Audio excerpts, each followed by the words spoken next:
Welcome back to Almost Musings. I'm Kathy, and this is the place where I share a little wisdom from the other side of the empty nest.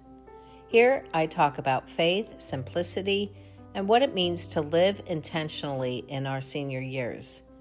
Whether you're downsizing, decluttering, or just looking for a slower, more meaningful pace, you're in good company here. So grab a cup of coffee and get comfy, and let's chat about what really matters. In our senior years, something interesting starts to happen, something I don't think anyone really prepares for. We become a sounding board. Whether it's our adult children or even our teenage or adult grandchildren, we often hear the hard stuff. They vent, they unload, they cry or rant or share all things going wrong. And by the end of the conversation, it almost sounds like their world is completely falling apart. But then, later that day, we can see them out with friends laughing. We see a story on Instagram, a post on Facebook, and they're smiling, they're thriving. And we sit there going, wait, what just happened?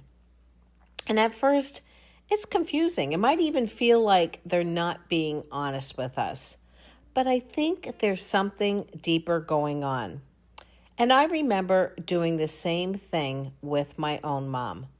I don't even fully know why, but I often made things sound worse than they really were. Maybe I wanted her to think I still needed her.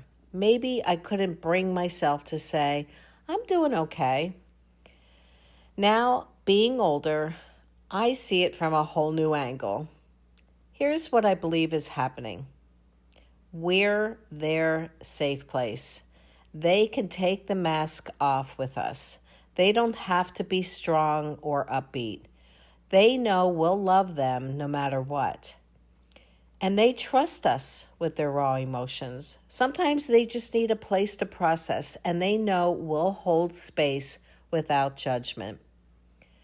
We're steady. When life feels chaotic, they lean into the person who has walked through decades of life and still stands in grace. So if your child or grandchild comes to you and it feels like their life is falling apart, but you later see them smiling and carefree, don't assume that they were being dishonest. Assume they feel safe enough with you to be real. And that's a gift.